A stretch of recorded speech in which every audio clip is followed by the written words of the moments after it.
Hello and welcome back to the Creative Beam podcast with me, your host, Katie Cowan. Up next is Eve Warren and Anna Wanczyk. Eve is a graphic designer based in Leeds who currently works at local agency Robot Food. She's got 5 years experience in the industry and has previously freelanced and worked for people like Fieldwork in Manchester, Modern Designers, Studio Koto, and In the Beginning. Anna, meanwhile, is a graphic designer with over 14 years experience, and she was head of design at Magpie, a creative agency in Leeds until last summer, when she decided to start her own studio. Eve and Anna are great friends and have recently joined forces to launch the Leeds arm of Kerning the Gap, a community founded in 2015 to get more women into leadership roles in the design industry. Back in early March, before we experienced what we are going through now, I drove over the Pennines from Manchester to Leeds to see them both at Duke Studios. Here's what we had to say.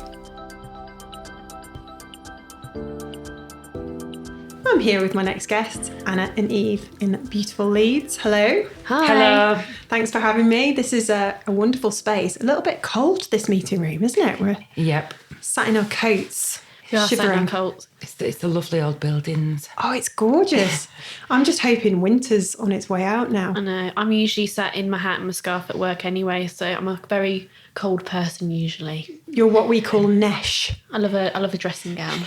Never heard the word nesh. I don't know where it's from. I don't know if it's a Manchester thing or... I've never heard the word nesh either. Oh, okay. A bit nesh. It means you're just a bit susceptible to the cold. Oh. You know, so you'll like maybe sat at home with like some bed socks on when it's the middle of the day and you might wear your woolly hat. That's me. Yeah, me too. And me. I like to be comfy. Yep. Yeah, definitely. And you don't work from home though, do you? Because you work for Robot Food. I work at Robot Food.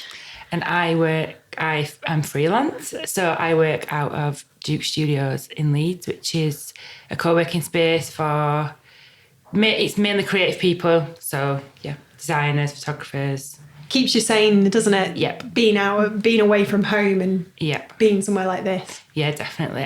When I first went freelance, I did from like going out to different agencies on sort of like day rates, spending my days at home. I was like, I can't do this, so I need people. I need to talk to people. Yeah. You start like talking to the wall, don't you? Yeah. It is really Shirley Valentine. You can get cabin fever, can't you? Yeah. Yeah.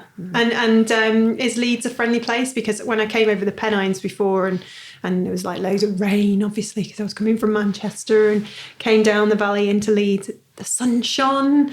And then I had a lovely time at Studio Build with Michael and Nikki, and they were all lovely, warm and welcoming. And I thought, gosh, this is a wonderful city. I could live here. It's it's a very warm and inviting city. There's lots of things going on in the creative community, which I guess we'll kind of lead on to later. But I'll say it's a very windy city. Windy? Yeah. It's very windy. So we at Robot Food are near Build, just down in Holbeck. And it's like a bit of a wind farm down there. I used to work down there. I know it's awful.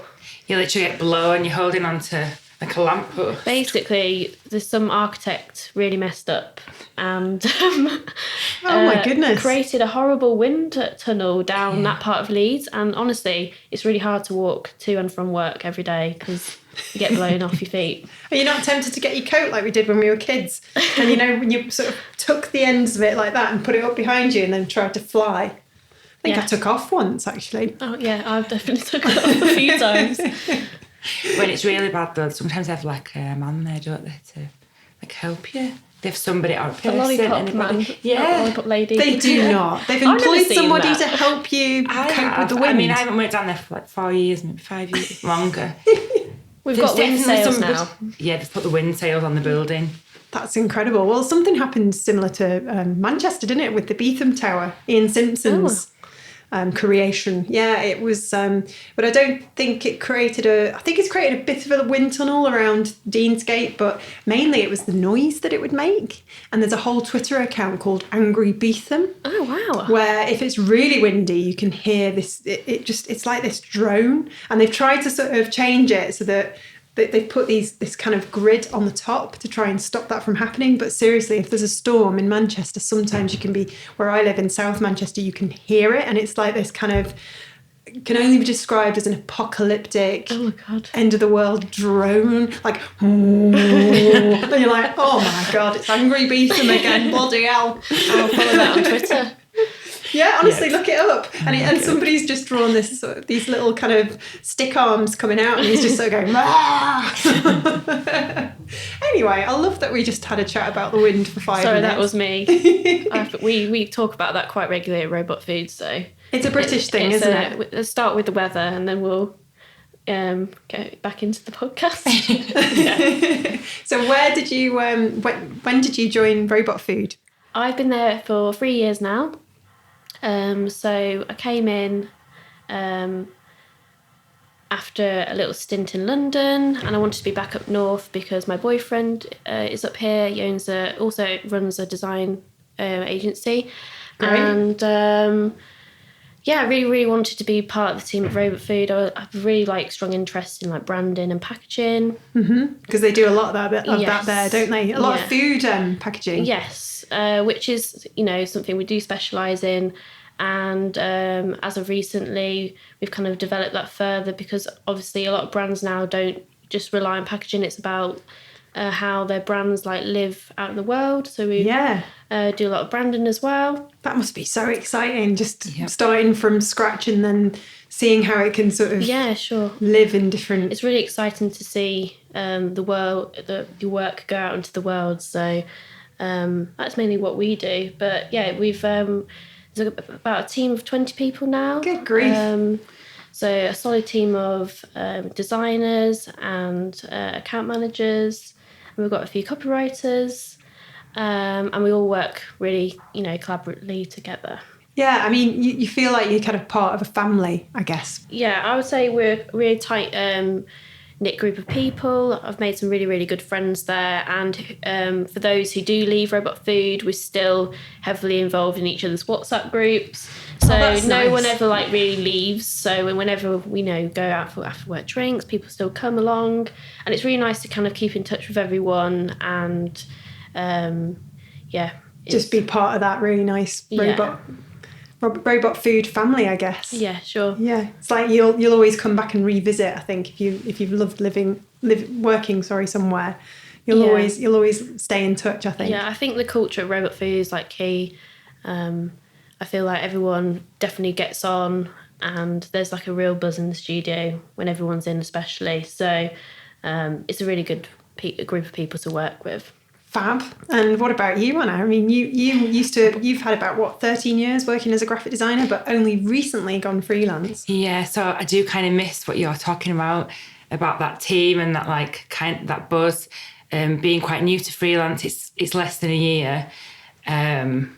So obviously working in a co-working space sort of helps with that. But yeah, I do sort of miss having someone to bounce ideas off, someone to proofread my work because I'm not the best speller all the time. I think, You're always welcome to send me an email if you... Yeah. Can you proofread my concepts? Yeah, absolutely. Jazz up my rationales for me. Yeah, absolutely. Just sell it on for me. I charge an hourly rate. Yeah, that's fine. I can imagine that's really tough because for me, I'm dyslexic, so... I personally struggle with, writing and proposals and stuff. So I can imagine that's quite hard doing that by yourself. And obviously you want to come across as professional. And so I guess in Duke, do you ever help each other out with copywriting? I think there's been a little bit more. Well, I've only been here since October, but we had a nice little meet-up the other week where people were sharing passion projects and things like that. There's a few designers around that I've got to know, so every now and then I'll be like, I can't remember how you do this, and somebody will help you out. Yeah, that's nice. Good. So it's like a supportive little, it's a community, it feels like a place, it feels like I work somewhere. So I would really struggle not being able to work somewhere like this. I think I'd feel very isolated if I was to work at home, for sure. Yeah, I mean, I tried to go freelance several years ago. Oh yeah? After I had my first job, I went travelling for a year. So Sounds excellent. It was really great. Yeah, it was really great. But I think I left in a bit of there was a whole recession. Like I came straight out of uni, sort of got a job. I had that job for 3.5 years. I kind of wanted to move on. I felt like I'd learned everything that I could. Was this 2009? Yeah. Like that? And I think it was 2010, I decided to go travelling, but travelling turned to just Australia, and me and my friends spent all our money pretty much pretty soon, and then had little jobs to travel around.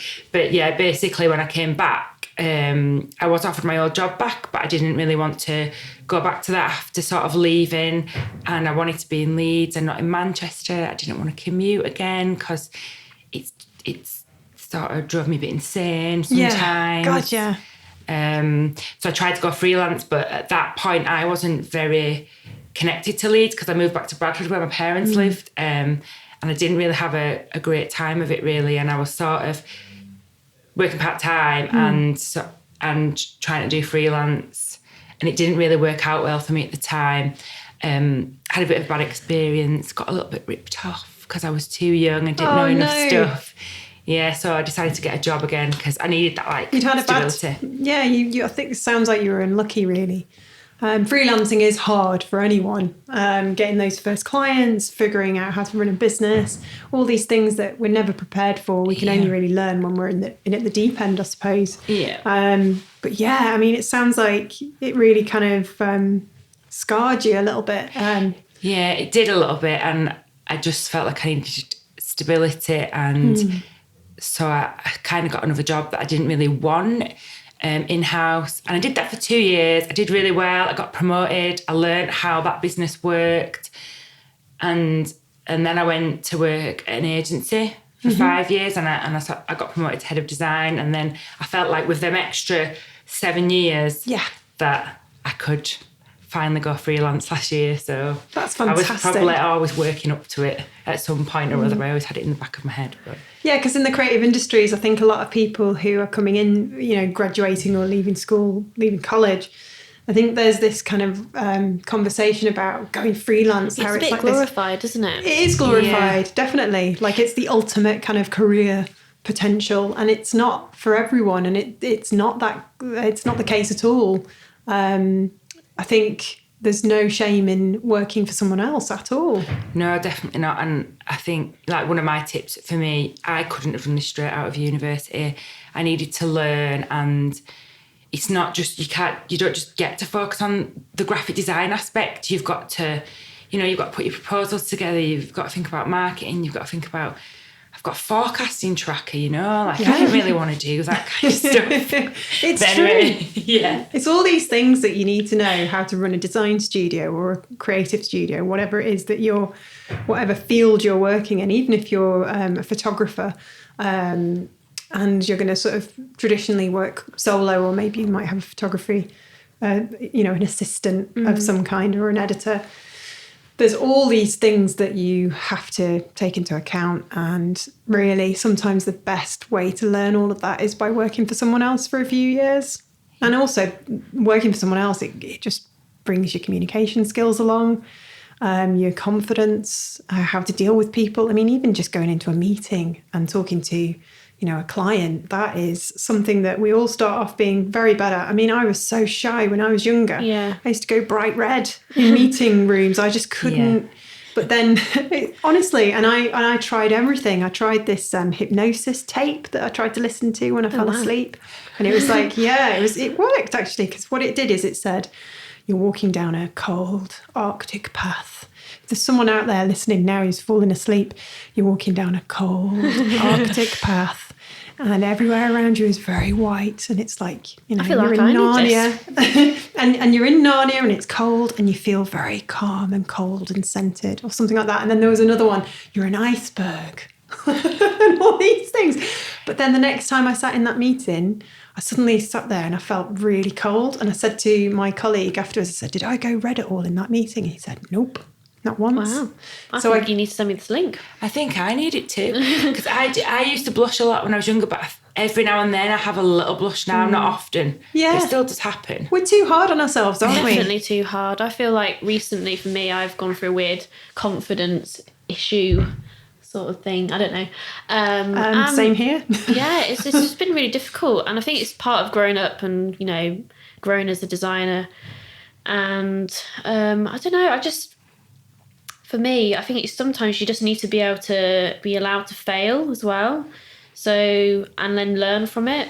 So I think sometimes people have huge expectations on people, and people also have huge expectations on themselves as well. And I just feel like you're never going to grow if you put too much pressure on yourself. Well, so that's what I'm going to try and keep telling myself anyway. That's wisdom that I'm sure a lot of people find very reassuring and helpful. I mean, unfortunately, we're in a world where, you know, whatever system we want to call it, capitalism, encourages, especially millennials, to live their best life. You know, got to go to the gym, got to be this certain size, got to have what are they called, Herman Miller chair? Have one of those. What else do we need to do with our lives to succeed and be successful that basically makes the machine continue? Oh gosh, I sounded a bit bitter and old then, didn't I? But no, I think I agree with you, but yeah. But it's all designed to kind of, you know, there's things at play, I suppose, that are designed to make us feel insecure. And yeah, sure. Yeah, I mean, that's kind of my theory on things anyway. I kind of lost my confidence a couple of years ago because I went through something personal with my dad. He's all right now. He's doing really well, showing off about it, really. Kind of, I just tell him that his heart attack was just a way of getting attention, you know, because that's what he's like. You know, he loves a bit of attention, my dad. I said, oh, you've only done this because you want to, you know, have it's a bit. It's horrible that, you know, big events in your life that can, you know, was it unexpected or? Really unexpected. And I think you're right, you hit the nail on the head. You know, it's these unexpected things that happen. It can really knock you for six, can't it? So, yeah, I've had things like that happen to me, and sometimes it takes a long time to recover, and it can affect you in the smallest ways every day, and it creeps up on you. So, yeah, I'm sorry to hear that. How did you lose your confidence then? I wouldn't say I've lost my confidence. I think my confidence comes in waves. So one day I could be like on top of the world, and another day I could be, you know, quite low. So I feel like for me it's just been, you know, growing as a designer and wanting to kind of keep pushing myself further and further. And also I feel like I've made a few pivots in my, you know, short career. I've been designing for 6 years now. I graduated in 2014, and I think for me I've like always wanted to learn more, and I've not just had one job. I think some of my peers have just stuck in their kind of graduate job and, you know, have been promoted and, you know, progressed quite quickly because they've stayed in one position, which is fine. But I've wanted to, you know, learn more, and I think sometimes pivoting can not hold you back, but sometimes, you know, you've got to like learn from scratch or do a few things that, you know, you got to learn the long way round. So I think that for me maybe has like, you know, knocked my confidence a few times for sure. Yeah, because you've kind of felt like you're not progressing like your friends might be. Yeah. I get it. Yeah, it's a funny thing. I'm doing this podcast as a way to sort of like, you know, put myself out of my comfort zone, do something new, learn something new, because I think when you get to my age, I never thought I would have a midlife crisis, but for me it was quite stereotypical, but combined with things that had happened in my family. So I was kind of like, oh, is this it? Surely I've got to do something more. And you kind of have this sort of mild little panic where you think, oh, have I kind of done everything I'm potential? Yeah. You know, have I reached my potential in various areas? Am I ever going to sort of have that lovely feeling again where I'm learning something new? And obviously it's ridiculous that I thought like that, because we can never stop learning. But that's kind of how I felt. And so I was like, what do I do now? And I think I felt like I'd run out of brain space at the time. I just didn't know what the next step was. But like I say, we are too hard on ourselves. And you are right that it comes in waves, because some days you really do feel on top of the world. And, you know, as women, you know, those days when we look at ourselves in the mirror and we're like, oh my God, I am like amazing. And it's like ridiculous that it isn't every single day, because again, we're too hard on ourselves. But there might be this one day in a month where you look in the mirror and you think, do you know what, I'm all right. I'm sparkling today. I'm going to go out there with sparkling. I'm going to skip to work or whatever, and I'm going to have a great day. But then there's those other days which are like, ugh, you just feel, ugh. That's the only way I can describe it, by a kind of, ugh. But no day is the same, is it? I think sometimes people expect to be so consistent, and I don't think anybody's consistent at all. And I think people got their own lives. You might have had the worst sleep in the world. And it's really being a creative person, it takes up a lot of brain space. And especially when I personally live and breathe what I do. My boyfriend's a creative. We go home and chat about work. It's just, we don't really switch off, to be honest. I was going to say, that was my next question. Do you think you ever switch off? No. I'm not sure I do. And I think sometimes I bore people to death. My sister's like, you're too obsessed with your job and stuff like that. Because I think being a designer is hard, and like you say, it is, because you're always looking around at things, and you're always thinking of, you see things, and it puts ideas in your head. And and it just like hits you in the chest if someone doesn't like something you've done. And my husband, he's a writer and he's creative too, so I feel like we're in this bubble. We're in an emotional space, aren't we? Because we put ourselves out there. We literally put ourselves on a slab and say to the world, give me feedback. It's horrible, isn't it, sometimes? It's nice when they come back and say, oh my God, that's good. And when I was doing this podcast, when I was thinking about doing it, my lovely husband Tom, he said to me, now, don't take this the wrong way, but you have to accept that there will be bad reviews. And I was like, yes, I know. I'm fully aware. I'm prepared for it. I've got my armour on. And he's like, yeah, but just, jokes aside, just accept that sometimes, that's going to happen, and don't take it personally. It's just one of those things. It's inevitable. And he said, in actual fact, it's a good thing if it happens, because you want to improve. You want to improve, And it also means you're reaching other corners of the world, because, it's really nice that the design community, the creative community, have given their reviews so far, and all of them have been 5 stars, and they're very sweet, and they've written some lovely things, and that's all really kind. But, it would be nice to know whether they were just doing it because they're being really nice. Or... I'm sure they're not. I've loved every single episode. So I like the ones I've listened to. I feel like it's all my mates as well, doing little chats. I feel like it's a little gang of us. It's great. That's the thing about the creative industries. It's quite a small pond, isn't it? Everybody's related. I've not done that deliberately, by the way. All the people I've interviewed so far are actually connected in some way. Because when I was sat chatting and doing an interview with Loz Ives, he said, I didn't realise you were going to go and see Eve next. Say hello to her for me. And it's been like that all the way through. That like I'll talk to somebody next and they'll be like, oh, I heard that episode with Malcolm. I used to... And it's really lovely, actually. Everybody's sort of part of this little pond. But also I think a lot of the people who you're talking to are, very active as well. So they all put a lot of work into what they do. And I feel like they've got a lot to speak about. So you've curated a really good podcast, for sure. Oh, thank you. Do I get 5 stars? 5 stars. Oh, lovely. Yeah, I can't imagine what it's like being a designer and creating work and putting it out there, because sometimes online can be quite a brutal place. And I think that's another layer of pressure, isn't it? Just what our peers will think when we put something out there. I mean, does that keep you awake at night? I definitely do feel like sometimes some of the work that because I do sometimes some freelance, and it definitely makes me think twice about posting stuff, whether do I want to be pigeonholed into a certain sort of design, or whether, I don't know, people who I've worked with in the past, what would they think? It's really stupid. So just put it out there. I think put it out there. But I've been thinking that myself, like since I've been freelance, I know you need to just post more of your work, because it'll bring more work of the stuff that I really liked doing. But then there's that fear of making the perfect mock-up and finding the best bit to sort of display it on whatever channel. Sure. And I thought about I want to do more creative stuff just for the sake of it, just for me, and putting it out in the world.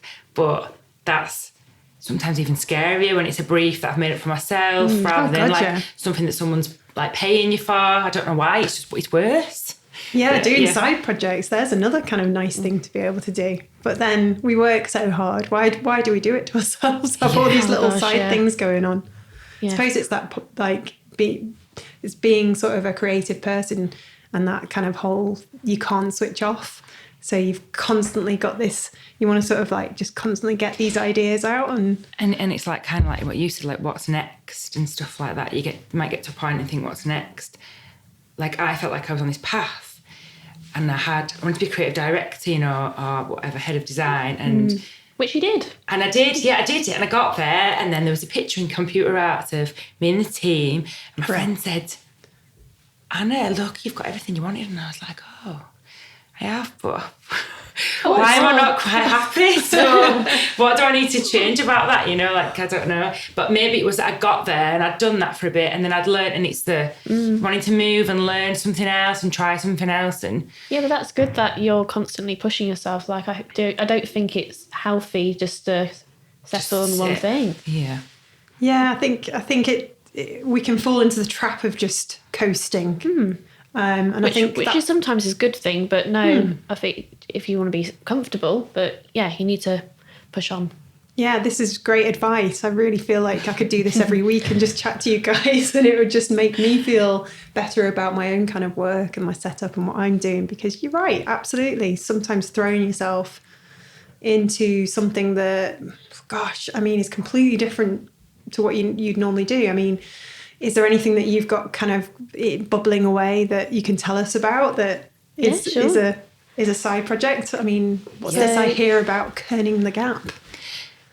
Yeah, so Kerning the Gap was founded by Nat Mayer, who's a total hero. Total hero. Yeah, in 2015. So Kerning the Gap is Nat's thing, really. She's got all the knowledge, hasn't she? And she's the most articulate person I've ever heard speak about these issues. Yeah. Which we're both, you know, we're both trying to move on and kind of push our vocabulary with it and be more comfortable talking about it. It's an uncomfortable conversation, isn't it? And it shouldn't be. But it is. It's like finding the right words to describe. Yeah, I mean, I did a show on Talent Kerning the Gap at my old work, like when it first started. I think I found out about it when it probably first launched.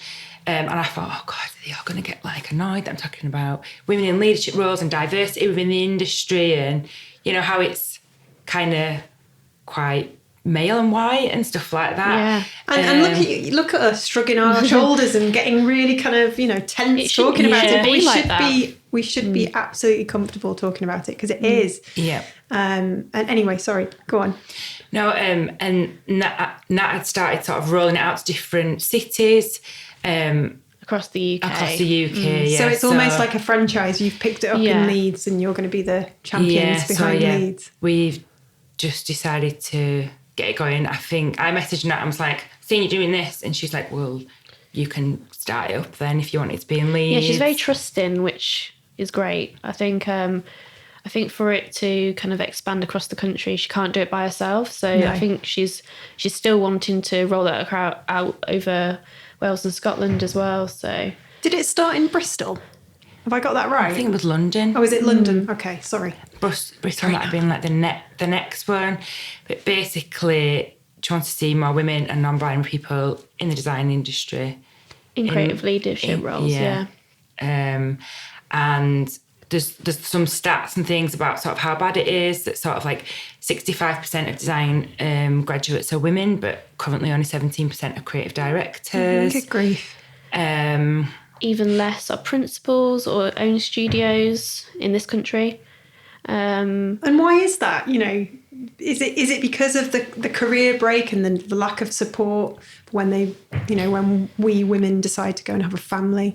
I think it's a multiple. Is it because issues. Women are more likely to be less aggressive at asking for a higher salary and for dare I say it, a promotion? I think there's definitely all those things.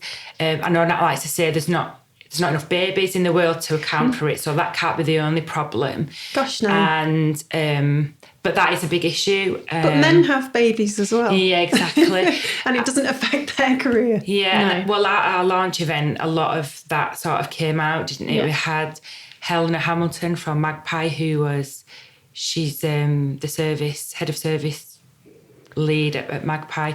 She had just recently had a child and talked about how she always felt that she couldn't do this. Yeah. And when she sat and said that, I thought, oh my God, I've always thought that. I don't have any children. And I thought, if I have children, I don't know if I'll be able to do You're worried. this job in this situation. And I think there's many things, and I think it's just the whole maybe work environment needs to change. I think there needs to be more flexible working.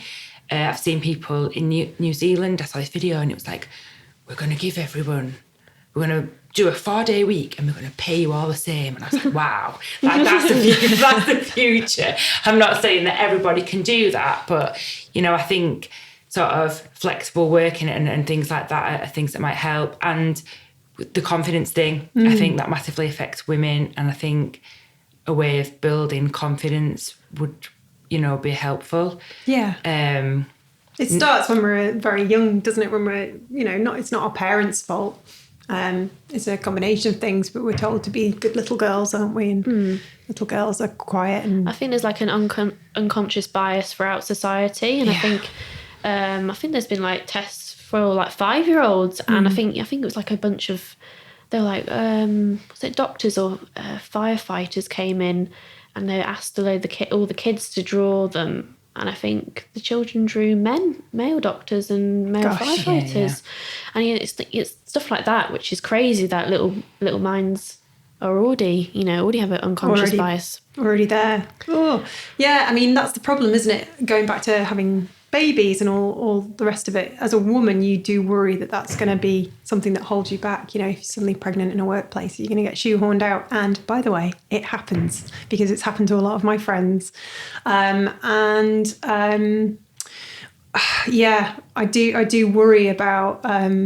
So when I was getting engaged to my lovely husband Tom, somebody a bit older than me, an older woman, said to me, when you go to these job interviews next week, take your engagement ring off. Really? Because you are approaching 30 and it might hamper, because they'll be looking at you thinking, oh, well, she's getting married soon. Maybe just after she's married, might want children. That means we've got to deal. And I said, really? Do people really think like that? And then, unfortunately, in cases, yes. Yes. And we've come across it, haven't we, in our careers? We have come across comments and things that have happened. And yeah, I mean, even now in 2020, this is still happening. Yes. Can't deny it. I think I've been in denial, but yeah, I mean, I think I don't know, people. It's like women maybe take on more of the childcare. People expect women to. I think it's okay when they don't. I think, more 50-50 splits of childcare, things like that would be so much better. I mean, I'm quite lucky if I do have children. Me and my husband are both freelance. We'll never get another mortgage again, but we are both freelance. So we can be more flexible. We can work out a way to hopefully do something like that. But I am terrified of, if I do have children, what will happen to my career? Where will it disappear off? But I think not disappear off. It won't disappear off. I'll keep fighting, and doing things like that. But I guess kind of is in the back of my mind. And this is another reason why I felt quite passionately about this. As I was getting older, I noticed that the design industry just seemed very young. Apart from when you go to Design Manchester and Paula Scher is there, and she's 71 and she's still doing graphic design, and you think, wow, there's a woman still doing graphic design. But yeah, I felt like I was getting a little bit older, looking around the design industry. I mean, I'm 36 now, and I was like, where are all the women? Yeah, exactly. And they weren't always necessarily still in design roles and things like that. So I think, that's sort of where it was my angle from, like feeling quite passionately about all this kind of stuff. Yeah.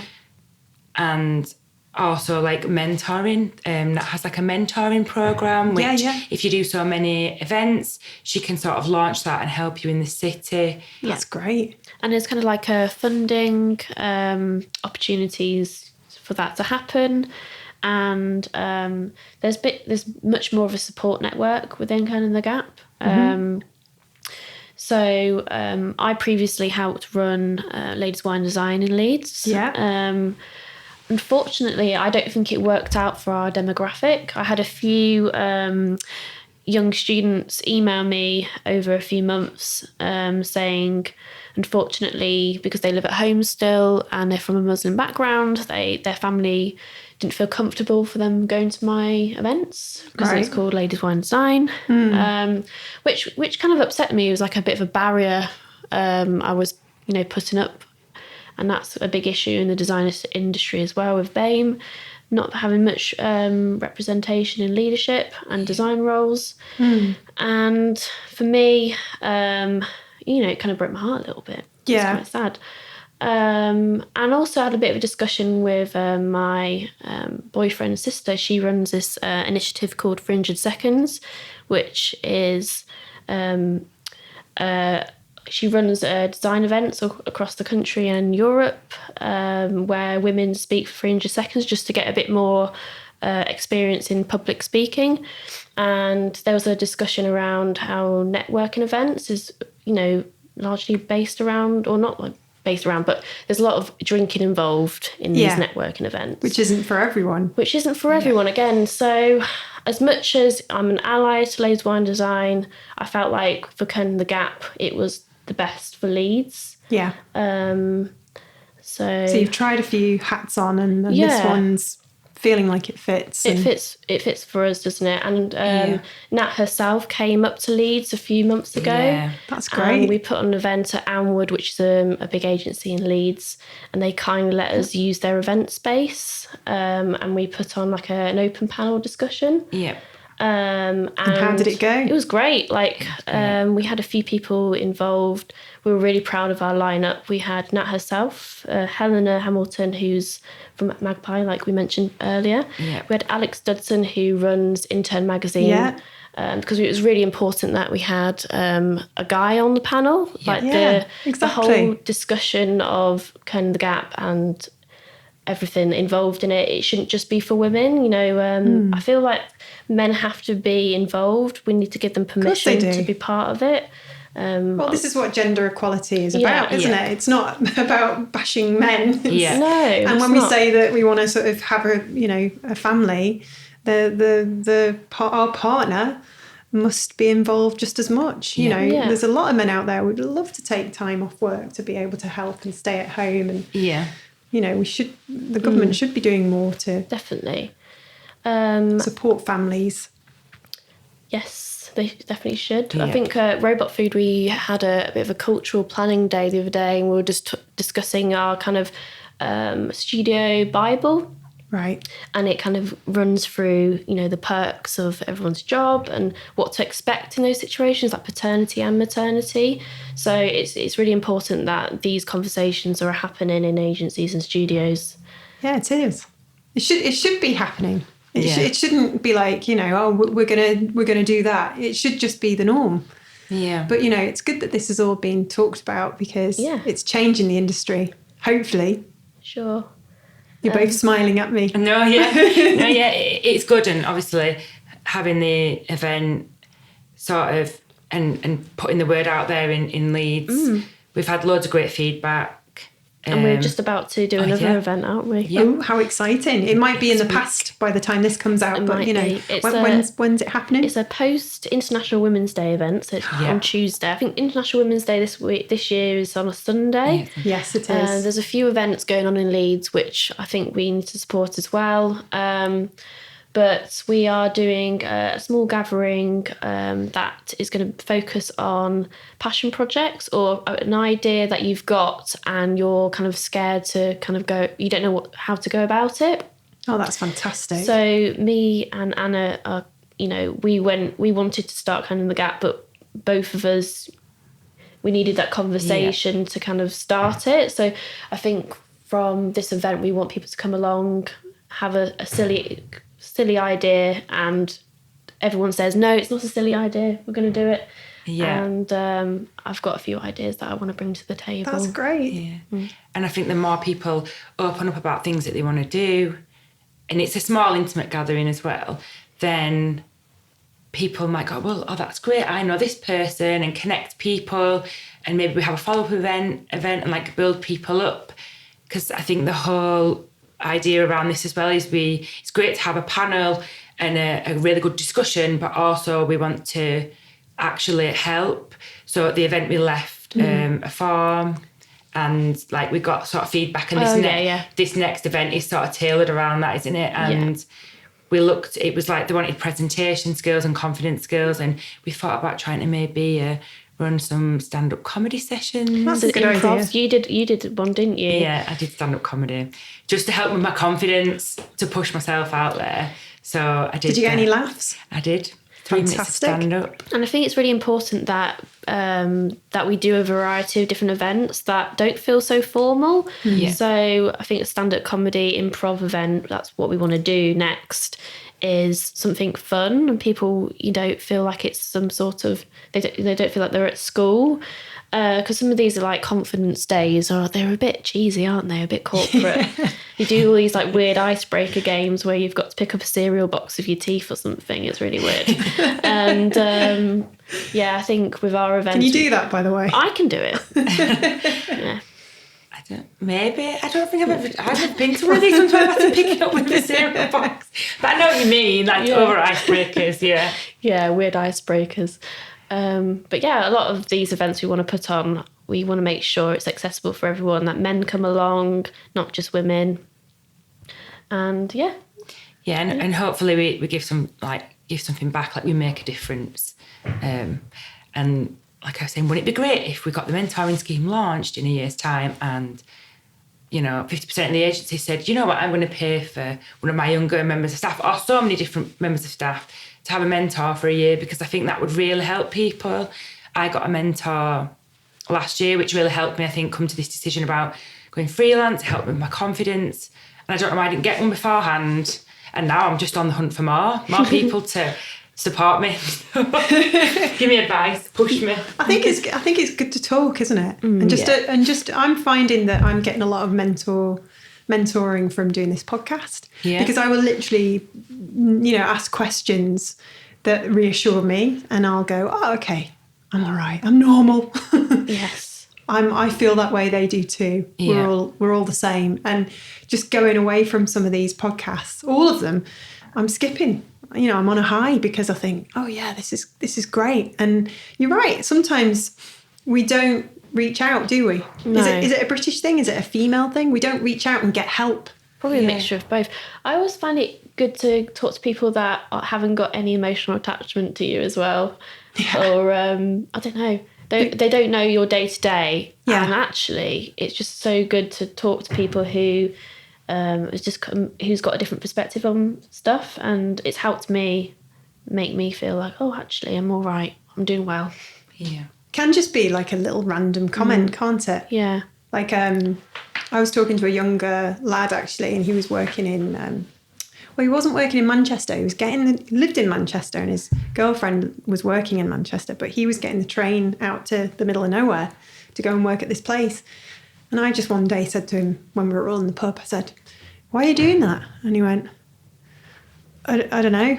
I said, well, there's loads of jobs in Manchester. You can get a job in Manchester, just honestly, they'll bite your arm off for a software developer. And then the next time I saw him, he was like, I got a job in Manchester. I was like, oh, that's good. And he bless him, he was saying, I've got you to thank. I said, I didn't do anything. Sometimes you just need a little push, don't you, in the right direction. Yeah. A little nudge. Or someone to just confirm what you've been thinking the whole time. Yeah, exactly. And if we can help, some other students, things like that, because we were talking about how at university nobody sort of told, like, learning the gap specifically stuff and things like that, and negotiating pay rises, and and just you didn't learn about those things. No, you don't.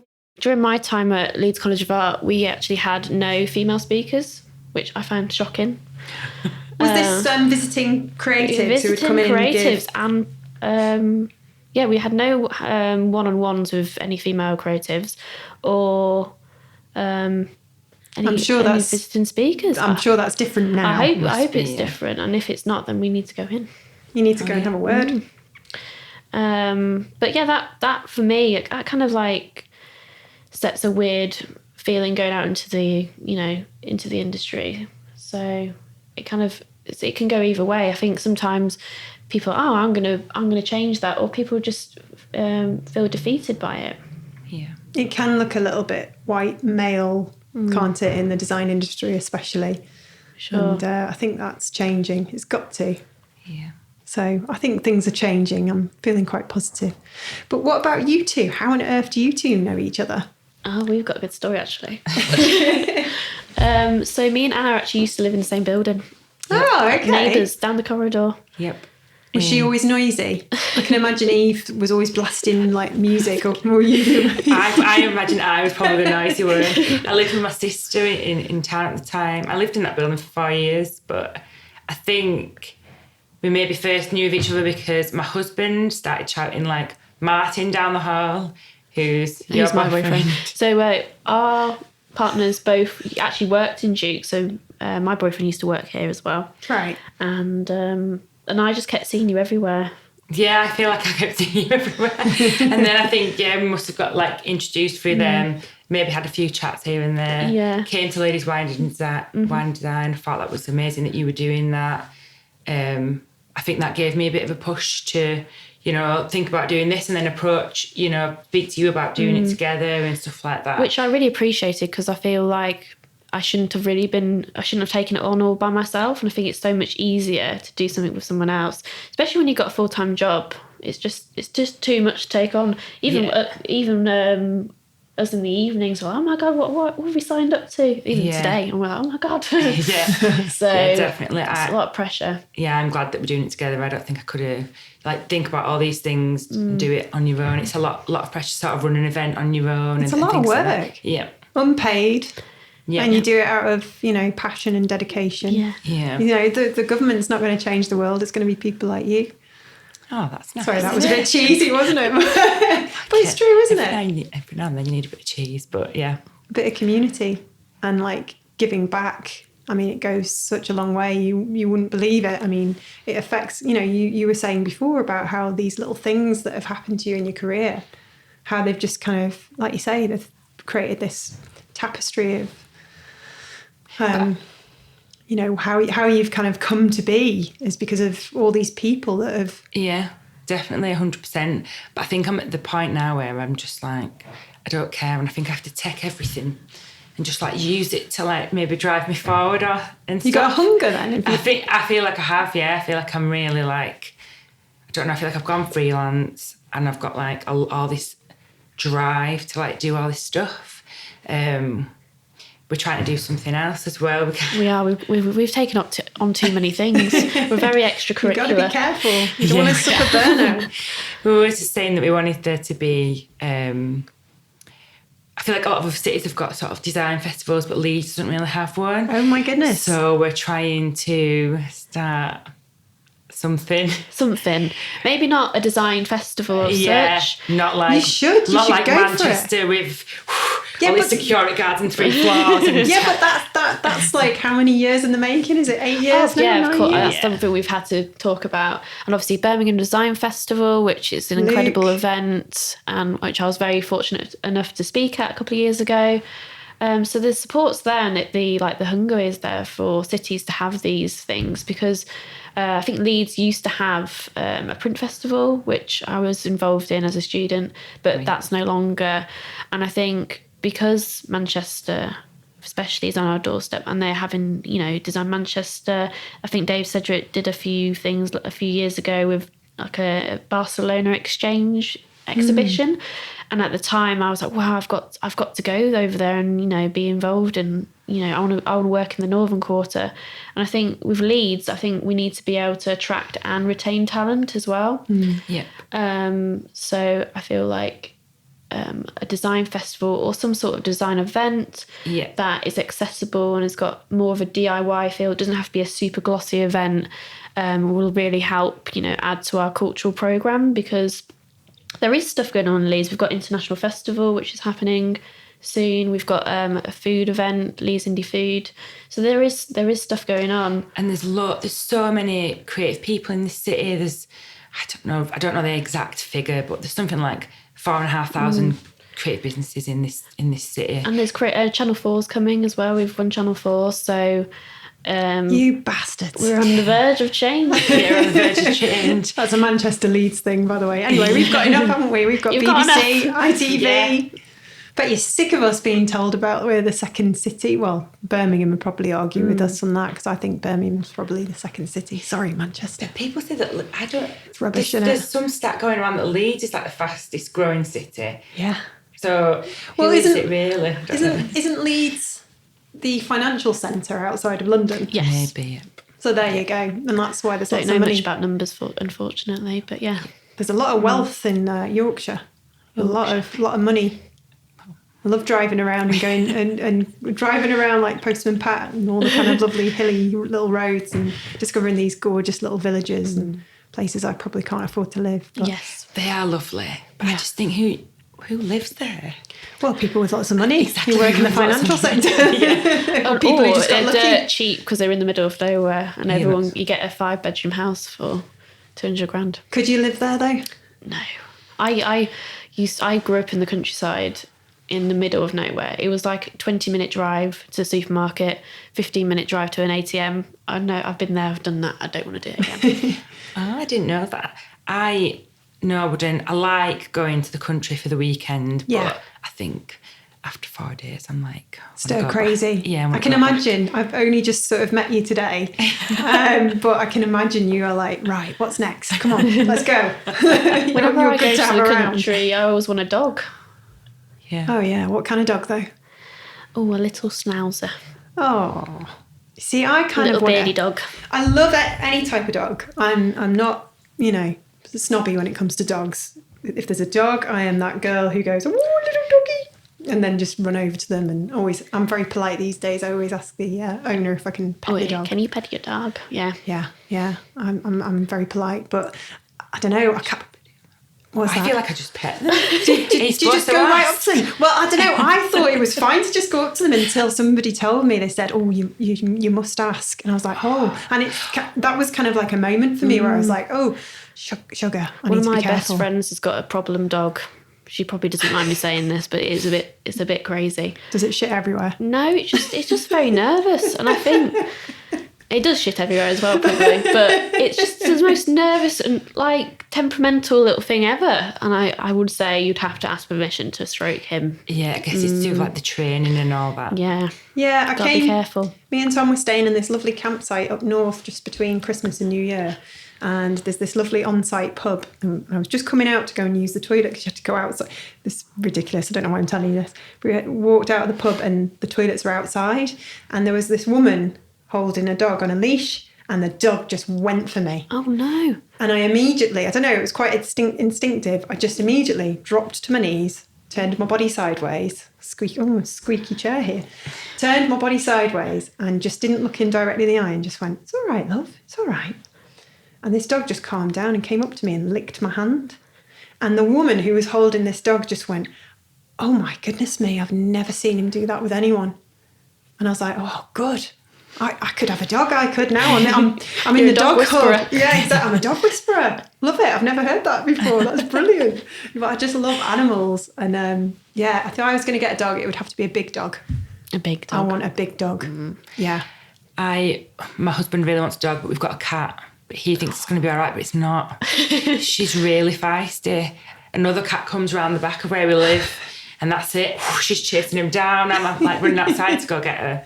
So he loves that cat, and so I don't think he really wants to upset her. So I'd love to have a cat, but I'm allergic. I'm really allergic to cats. So sad. I'm a very allergic person. Oh, there's a lovely T-shirt on Everpress. Yes, at the moment. Friend sent me this. The bright yellow one. Oh no! And it says, "Welcome to the allergic club." Unfortunately, it's got food on the back of the T-shirt. I would have bought that if it didn't have all the gluten and I don't know what else it has on it. Send a message to the designer. Yeah, I need a cat, a dust, and I don't know. You're the same as me, tree pollen. Yeah, I've just been awful. Have you ever had that test where you can, it's like 10 different things, and it's weird, isn't it? They put 10 different things I'm allergic to. Everything. 10 different things. Gosh, 3 for me. I used to have them, but I feel like I grew out of them. I used to get sneezy, but I think it's some cats. Because when I first met my husband, because it's his cat really, every time I went to the house, I'd take like an antihistamine and stuff, and then it just stopped and I was fine. It's weird, isn't it? How the body can adjust. I'm surprised I haven't sneezed on this podcast. Yeah, you did warn me before we did this. You said I do sneeze constantly. Everyone at work was like, make sure you don't sneeze or cough. Like, honestly, I'm the most sneeziest person. I'm on a WhatsApp group called Sneeze Club.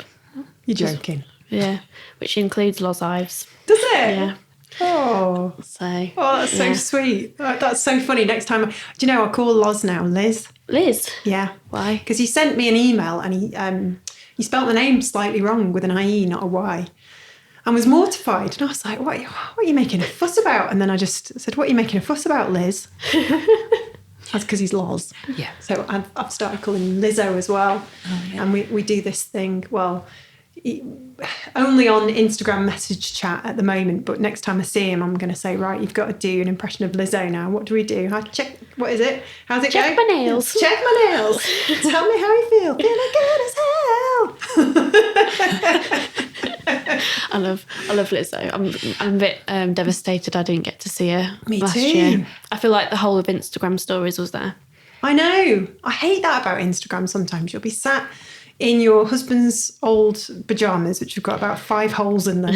You'll be like covered in, I don't know, fish and chips on your second beer, watching some terrible Saturday night television. And everyone else is watching Lizzo. And everybody's like got a life. And you're like, oh my God, I need to sort myself out. I like Lizzo, but I don't think I like her as much as you guys. Oh, I like her too. There's like I like 2 of her songs, but I feel like they're the only 2 that I probably listen to. Yeah. The Juice one in there, because I love you. Yeah. And then she does that Tiny Desk concert that's amazing. Oh, I love that. NPR. Yeah. Got to check that out. It's good. So what else do you like apart from designing and taking over leads and coming up with a massive festival, which, Creative Boom will obviously support? Oh my God. A massive festival. Start small and then grow. You should go and talk to the local council. I'm sure there'd be somebody in there that's like, would bite your arm off. Wow, that's another story. Okay. For another day.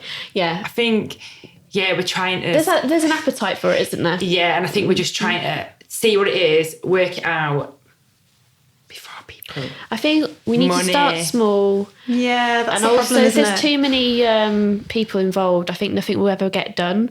And I think even between us at the moment...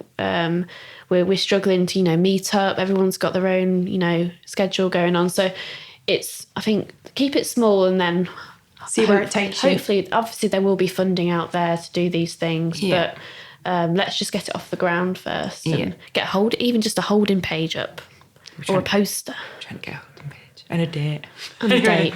We'll get there. We'll keep you posted. Well, I can't wait to see what you guys are up to next. You've obviously got a lot on and you're changing the face of Leeds as we know it and probably the world. And thank you so much for meeting me and having a chat and talking about all of this and more. Thank you. Worries. Thank you for having us. Thank you. Yeah, thanks for having us.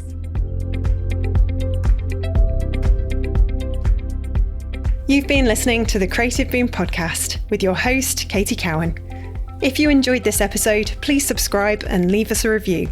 Go to creativeboom.com/podcast to find out more. And say hello on Twitter @CreativeBoom, or you can follow me at Katie L. Cowan.